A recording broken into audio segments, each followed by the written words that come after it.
सतावल छोड़ दो, जाए के तो चलिए गइलू, अब सतावल छोड़ दो।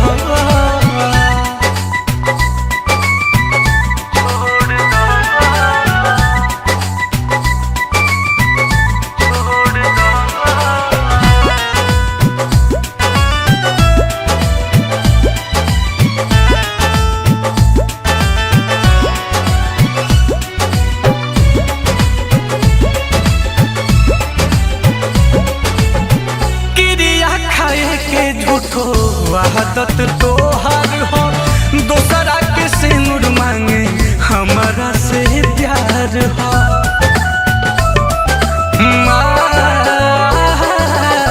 क्रिया खाए के झूठो आदत तोहार हो, दोसरा के सिंदूर मांगे हमारा से प्यार हो।